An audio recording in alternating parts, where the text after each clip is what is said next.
O Sesc São José dos Campos e a Fundação Cultural Cassiano Ricardo, em uma parceria inédita, realizam uma série de encontros para a apresentação e o tratamento de temas relacionados à gestão cultural. A gestão cultural vem sendo objeto de crescente interesse para os profissionais envolvidos com a cultura, artistas, gestores, educadores e outros entusiasmados pelo tema buscam cada vez mais se apropriar dos conceitos ligados a essa área de estudo. Convidamos o senhor Oswaldo Almeida Júnior, gerente do Sesc São José dos Campos, para uso da palavra. Boa noite a todos. Primeiramente, eu gostaria de agradecer a presença de todos vocês aqui, tanto vocês que estão aqui no auditório, como os que estão acompanhando a transmissão simultânea. É um prazer tê-los conosco. E queria lembrá-los de que essa parceria Sesc e Fundação Cultural, ela tem vários significados para nós do Sesc. Primeiro, é importante todo mundo saber que as instituições elas têm se apoiado mutuamente há bastante tempo. Ou o Sesc apoia projetos da Fundação Cultural, ou a Fundação Cultural apoia projetos do Sesc. Só para dar um exemplo, a exposição que vocês viram lá embaixo, ela é uma parceria do Sesc com a Fundação Cultural por meio do Museu do Folclore. Essas parcerias continuam acontecendo e é muito interessante para todos os lados que isso aconteça. Mas eu queria ressaltar um ponto bastante importante, que é o fato de esse projeto Lugares da Cultura ter sido construído, idealizado e sendo realizado agora pelas duas equipes da Fundação Cultural e do Sesc, em todos os aspectos. É a primeira vez que isso acontece, desde o embrião da ideia até a sua formatação. Então, isso para a gente tem sido, viu, Alcemir, muito gratificante. Tem sido um prazer muito grande compartilhar isso com a sua equipe.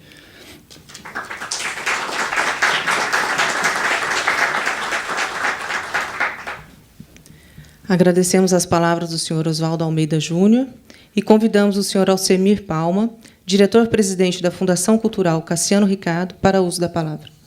Boa noite. Faço aqui uma saudação especial ao Renato, e agradecendo pelo convite, ao Oswaldo, parceiro de primeira mão, e reforço aqui as palavras feitas por ele, nessa parceria inédita. Eu acho que isso é sempre bom repetir e ressaltar, e espero que seja a primeira aí ao longo dos próximos anos. Faço uma saudação também ao Luiz Cândido, aqui representando o Carlinhos Almeida, que inclusive mandou uma carta saudando este evento, falando da importância desse evento para todos nós, e ao Felipe, representando o Jornal Vale, nesta parceria da divulgação. E queria dizer o seguinte: quando assumi a Fundação Cultural, o prefeito Carlinhos Almeida me incumbiu de diversas tarefas, entre elas a de qualificação constante dos funcionários e ampliação de parcerias com instituições nas diversas ações culturais do município. O Seminário Lugares da Cultura vai de encontro a estes desafios, pois, a partir da vontade tanto da Fundação Cultural quanto do Sesc, é que se iniciaram os diálogos para a preparação deste seminário.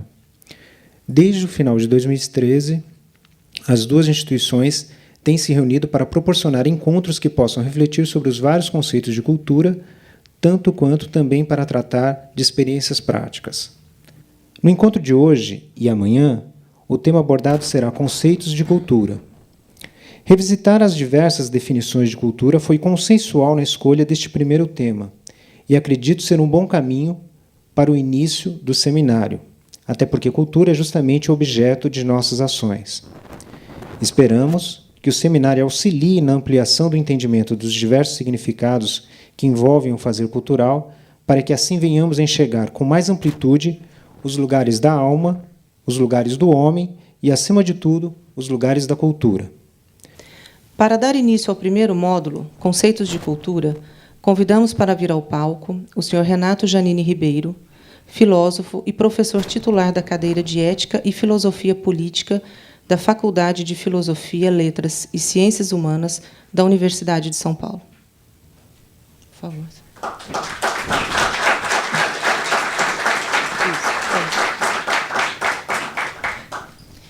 Convidamos também a senhora Sandra Mendes musicista e diretora cultural da Fundação Cassiano Ricardo e mediadora deste encontro, para quem passamos a palavra e a condução dos trabalhos.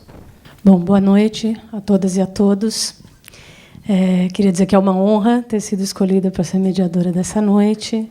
É uma honra estar ao lado de alguém que todos nós conhecemos já pelos seus escritos e alguns provavelmente já tiveram oportunidade de encontros com ele. Queria saudar aqui a todo o pessoal, toda a estrutura do SESC, na pessoa do Osvaldo, e a todos da Fundação Cultural, na pessoa do Alcemir. Dizer que eu vou tentar conduzir o trabalho da melhor maneira possível. Eu acho mais fácil reger, mas me dedicarei com afinco à atividade de hoje. E passo a palavra, então, para o nosso convidado, Renato, professor Renato, por favor. Muito obrigado, Sandra. Muito obrigado a todos da Fundação e do SESC pelo convite e a todos vocês que aqui estão pela atenção. E nós vamos tentar tratar de alguns conceitos de cultura, mas dentro de um foco específico. Vou seguir, em certa medida, um texto que eu escrevi faz um tempo, que chama-se A Cultura Liberta, e que mais ou menos resume o essencial do que eu penso sobre cultura. Basicamente, nós podemos dizer, geralmente se fala que há dois conceitos básicos de cultura, pode haver mais, pode haver bastantes mais, mas quando se fala em dois básicos, um deles é sempre o de cultura como o conhecimento das grandes obras humanas, algo do gênero.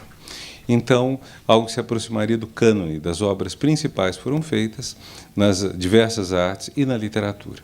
Então, nesse sentido, a cultura aparece ligada a um critério de qualidade. Não é tudo que é cultura. Cultura é o que tem realmente um valor destacado e muita discussão cultural tem ocorrido em torno disto, porque isso é acusado de discriminar culturas populares, de fazer uma seleção arbitrária ou uma seleção que favorece a elite, etc. Eu não vou por aí, não é esse o lado que me interessa. O que me interessa nesse ponto é uma coisa só. Durante muito tempo, a ideia de pessoa culta, a ideia de pessoa que tem acesso a essas obras principais do patrimônio da humanidade ou daquilo que foi feito de melhor ao longo de milhares de anos, durante muito tempo a ideia que se teve dessas pessoas, sim, elas seriam uma elite, mas não é por aí o problema que eu vejo, é que seria uma acumulação praticamente sem reflexão de um cabedal de obras que se conhecem. Então nós temos um personagem que até algumas décadas era um personagem importante, da pessoa culta. Esse personagem que eu não estou querendo criticar de uma forma, vamos dizer, arbitrária ou excessiva, mas o problema é que muitas vezes o que esse personagem tinha era apenas uma acumulação irrefletida, não discutida, ou seja, nós temos mais uma acumulação do que uma discussão cultural. Então nós vemos isso em toda parte. Nós podemos ver em relatos sobre pessoas cultas no Brasil ao longo do século XIX ou XX, a pessoa que no interior, muitas vezes numa fazenda, interior estou querendo dizer fazenda, meio rural mesmo, a pessoa domina o francês perfeitamente, conhece a obra de Racine inteira. Maravilhoso. Só que essa pessoa jamais fez uma única reflexão, uma única discussão sobre isso. Ela tem uma admiração por essa obra que ela porta como um cabedal. Lembrem, a palavra cabedal é uma forma que hoje não se usa muito, mas ela tem o mesmo sentido que capital. Quer dizer, só que o capital ele é produtivo. Na economia capitalista, o capital é fundamental porque é ele que permite o investimento, a produção, etc. O cabedal ele aparece mais como uma acumulação simples, uma acumulação sem maiores efeitos. Então, a crítica que se pode fazer a uma visão que hoje é bastante criticada de cultura, me parece não ser tanto a de ela ser elitista. Esse não é o lado principal. O lado principal é de ela ser infecunda, de ela gerar simplesmente um estoque de conhecimento que permite, sim, uma distinção social. Eu tenho mais capital cultural do que vocês, mas o problema com esse capital eu não faço investimento, eu não faço produção, eu não crio nada. Eu simplesmente repito. Há um personagem, acho que no Tempo e o Vento, há um personagem assim, do Érico Veríssimo, o homem conhece tudo. assim, perdido no interior do Rio Grande do Sul, região extremamente rural, conhece tudo, mas você não tem nunca uma reflexão, nunca nada mais do que isso. No limite, é um personagem de Borges, Funes, que aparece num conto famoso, Funes el Memorioso, o homem cuja memória é tão grande que não esquece nunca nada. O problema é que ele não consegue evocar nada sem repetir tudo. Toda vez que ele quer ter uma lembrança, ele tem que contar tudo o que aconteceu. Ele não é capaz de fazer um resumo, não é capaz de fazer uma abstração. Diz então Borges, ele não é capaz de pensar. Justamente porque ele acumula uma memória estupenda, ele não consegue pensar. Porque pensar supõe sempre um certo esquecimento, uma certa desmemória, um certo corte. Em algum momento você tem que cortar um pouco da sua vasta memória para conseguir, com isto, pensar. Então, a questão que nós temos, vamos dizer, numa forma de lidar com a cultura que hoje é bastante criticada, é essencialmente esta. Como fazer que essa forma possa ser mais criativa, mais fecunda, mais produtiva? Estou usando palavras bem diferentes.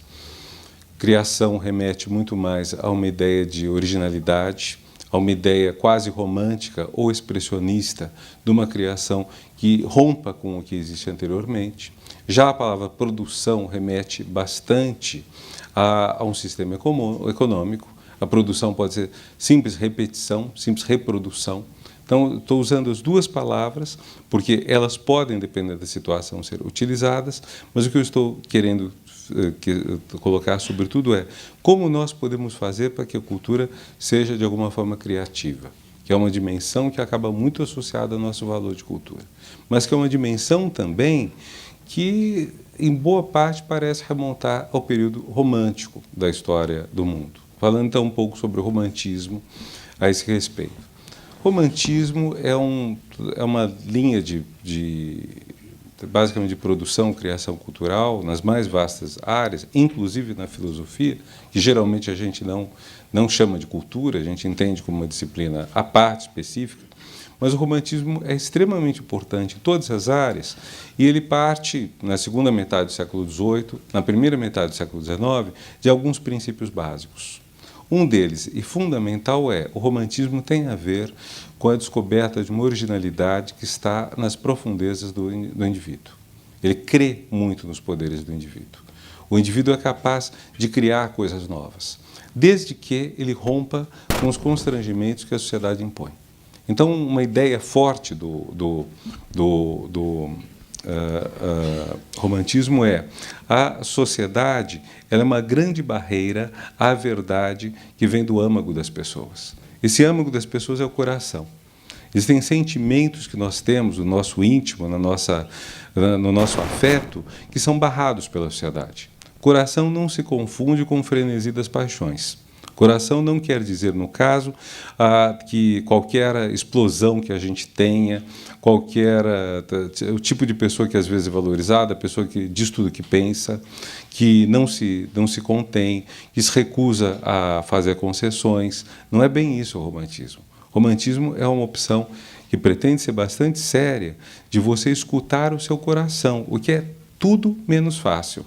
Porque a nossa sociedade, quando eu falo nossa sociedade, antes de mandar a sociedade do século XVIII, mas isso valeria para a nossa, para muitas outras, menos certamente para a nossa do que a do XVIII, porque é uma sociedade menos repressiva, mas a sociedade, de alguma forma, segundo o romantismo, reprime a verdade do coração.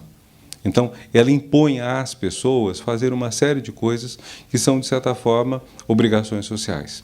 Então, você não tem a liberdade de ser você. E ser você é uma conquista, porque, em primeiro lugar, nem mesmo nós sabemos quem nós somos. Então, é preciso uma certa ruptura com todo esse poder social. Daí que, vamos dizer, a história, por excelência, do romantismo, seja a história do amor contrariado pelas convenções sociais. Eu estava agora no hotel, vi para cá, liguei a TV, havia uma história de uma moça que leva o namorado negro para almoçar ou tomar uma refeição com os pais dela. Claro, tem preconceito social e racial contra ele. Isso é romantismo.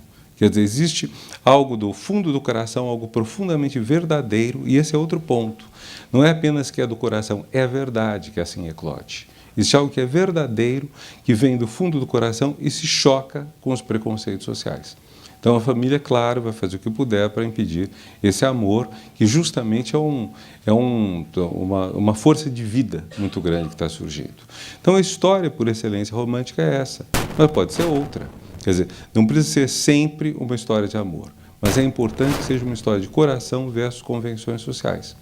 Daí que o romantismo se empenhe também em romper com os valores, com, vamos dizer, opressões, repressões, que ele se associa a uma série de ideais, de libertação. Não é fortuito que o romantismo seja contemporâneo das revoluções, das grandes revoluções, sobretudo a francesa, mesmo que haja românticos conservadores politicamente, como o escritor francês René de Chateaubriand. A ideia básica é que no romantismo algo surge que é no sentido de romper as convenções e de tornar um mundo mais justo, mais verdadeiro, mais próximo do coração.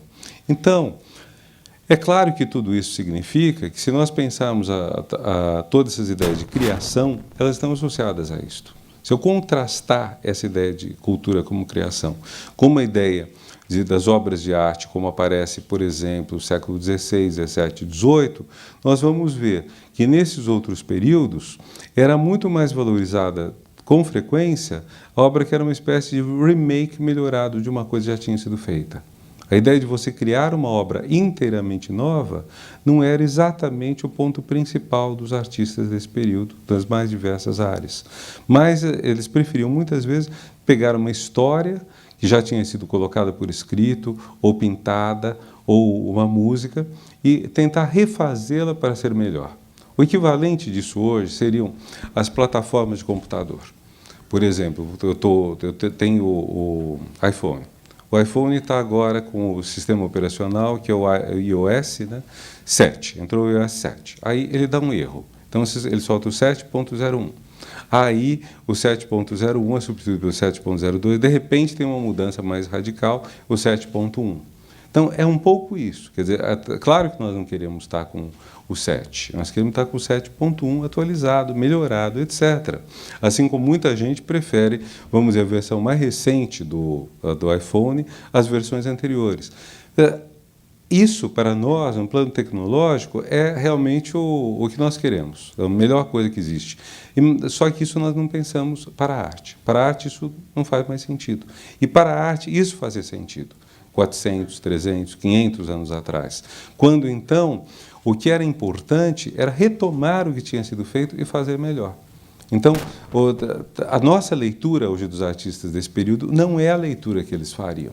Por exemplo, eu pego Caravaggio, pintor Caravaggio, importantíssimo porque é o primeiro que trabalha de maneira sistemática o contraste entre o claro e o escuro.